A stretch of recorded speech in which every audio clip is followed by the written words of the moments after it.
I should have listened when they told me not to go. The locals around Glacier Point were adamant. That mountain takes lives, they said, their voices low and trembling.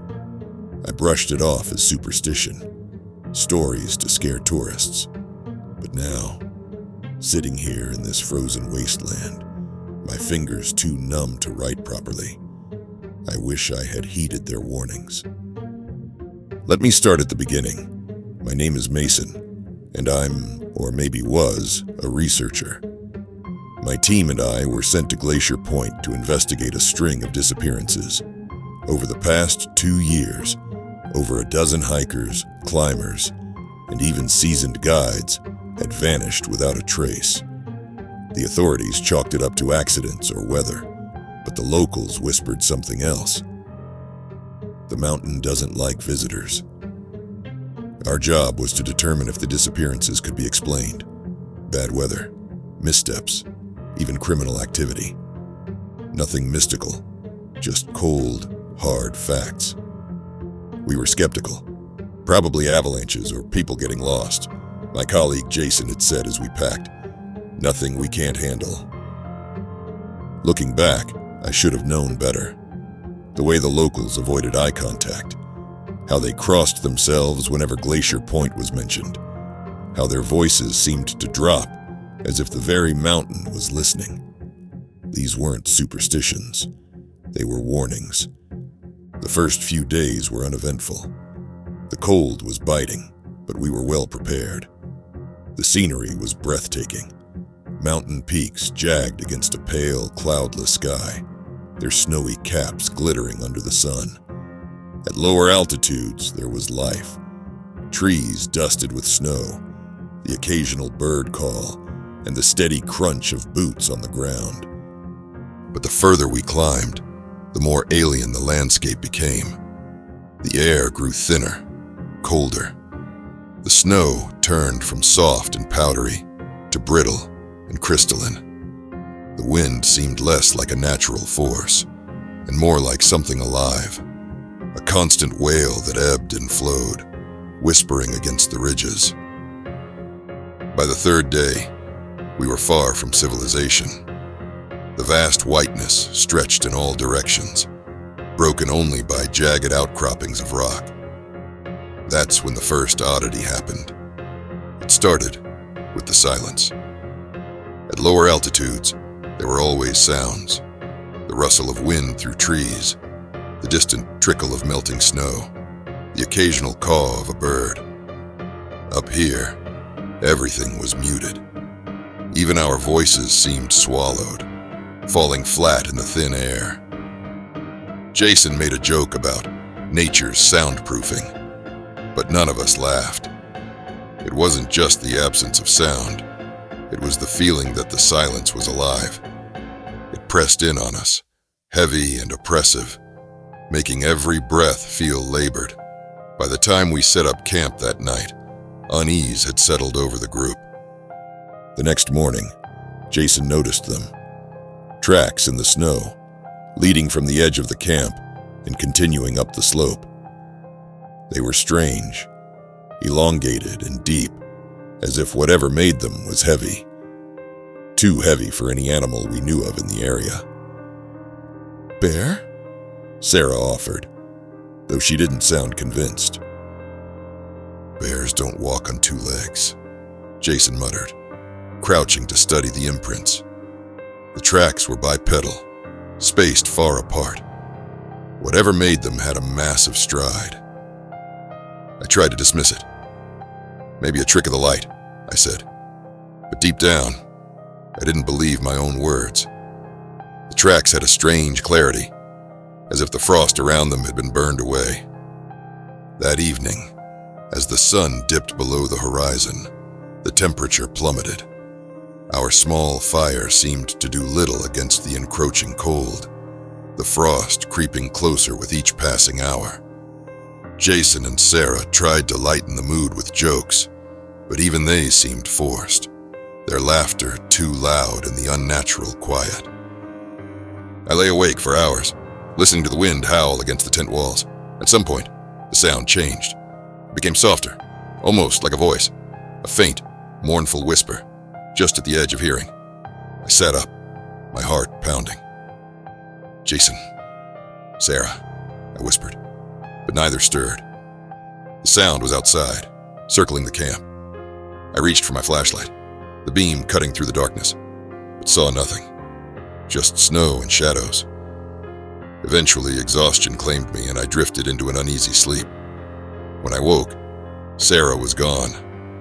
Her sleeping bag was open, frost already forming on the inside. Her boots were missing, but she hadn't taken her pack. We called her name, our voices cracking in the cold air, but there was no response.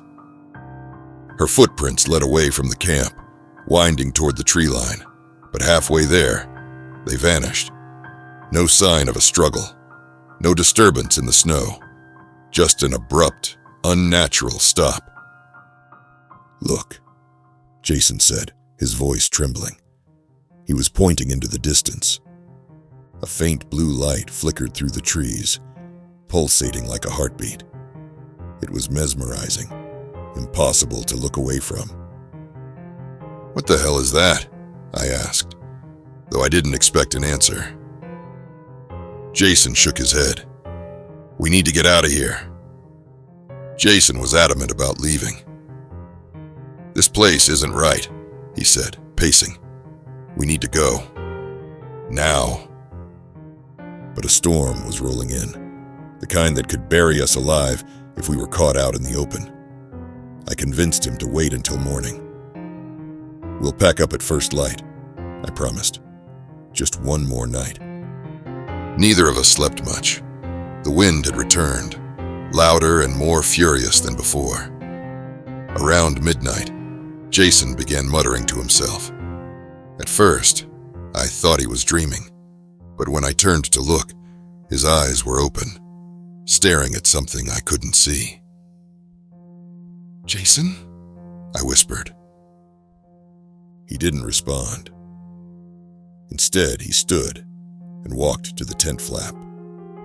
Before I could stop him, he was gone, stepping into the icy darkness. I scrambled after him, the freezing air biting at my face. His footprints were already filling with snow, but I could still make out his silhouette, moving steadily toward the ridge. "Jason, wait!" I shouted. He stopped. For a moment, I thought he was turning back, but then I saw them. Two figures standing on the ridge, their outlines distorted, their limbs unnaturally long. Their eyes glowed with that same blue light, piercing through the darkness. Jason moved toward them. I wanted to scream, to run after him, but my body refused to move. I could only watch as the figures enveloped him, their forms shimmering like ice in the moonlight. And then they were gone. I ran.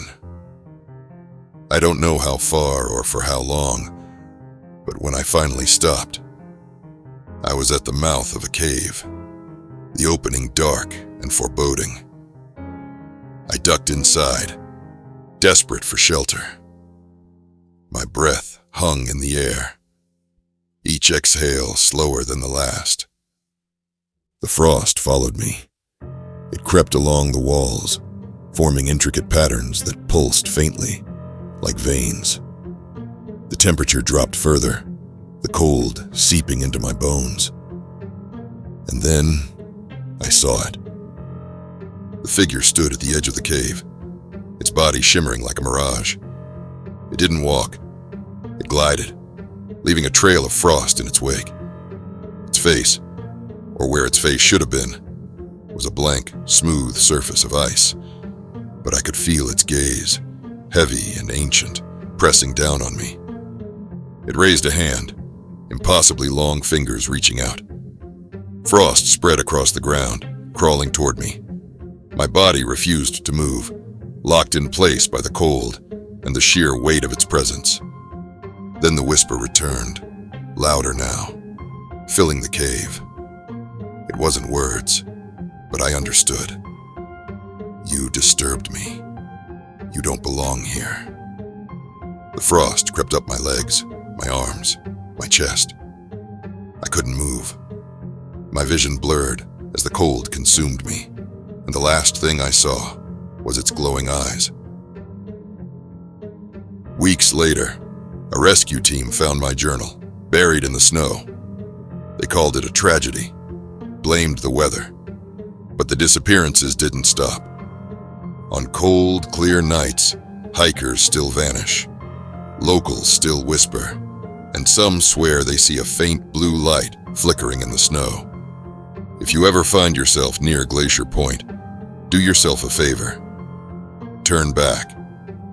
Some things are meant to stay frozen.